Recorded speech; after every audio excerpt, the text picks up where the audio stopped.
The Behavioral Health Network at Hartford Healthcare is really proud to offer this as part of our series of national dialogues on mental health.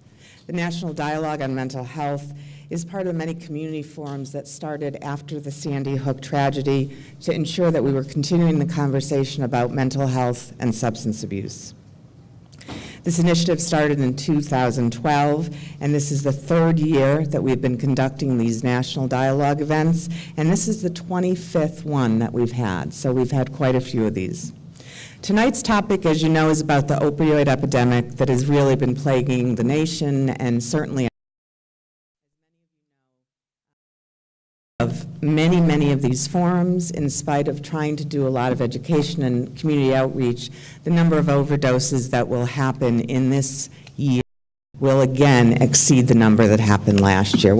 Probably over about 700 that they're projecting for this year. So we have a lot of work to do, and we really need to work together to get this out there.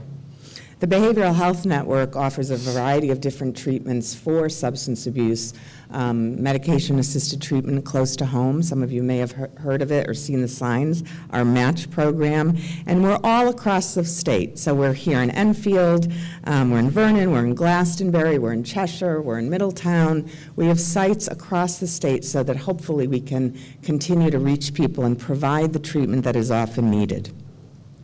I want to thank the planning committee which allowed this event to be held tonight, which includes Brett Cara, Jean Haughey, Amanda Nappy, Patty Graham, Joanne Fort, and the staff of the Enfield Joshua Center. It's not easy to bring these events together, and I really want to thank you all for doing that and doing it so well. Also, as a way to fundraise to help people who cannot afford the cost of the Narcan antidote, we are selling addiction awareness bracelets in the lobby at the cost of a donation. And I would just say one of the things that has really come to my attention in the last 6 months is that the cost of Narcan has skyrocketed. So as we have this opioid epidemic going on, we have the cost of the antidote going up. Depending on which form you use. But again, the one that probably is the best is exponentially more expensive than the ones at the bottom of the list. And this is something that I've spent quite a bit of time talking with Senator Chris Murphy and Senator Blumenthal about, because we really need to get federal attention. If we can't get Narcan out to people, then people will die. And while there are people, certainly, I've worked in the with the legislature long enough to know that there are many people that believe somehow people have Narcan in one hand and heroin in the other, and it's going to increase their use, are just wrong. And we really need to get that message out there. I'm old enough to say this. Many of you will remember when we all had Ipecac in our medicine chests for our kids, right? And we found out it wasn't such a good idea.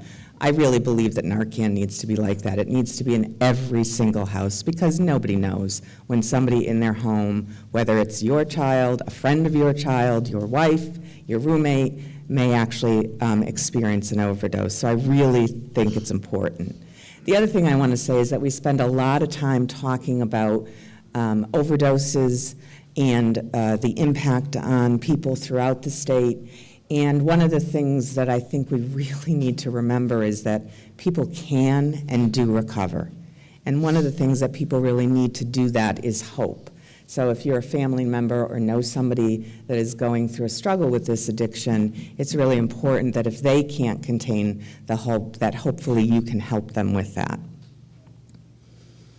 I actually got to spend some time with Jeff this morning. I think people will really be thrilled to hear what the panelists have to say, and he's got a great story to tell, and I think what resonated for both of us was that we really need to get the message of hope back out there, because people become very frightened by this issue and tend to want to just stay away from it.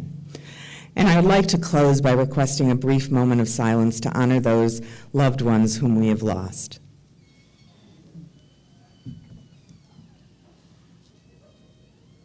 Thank you.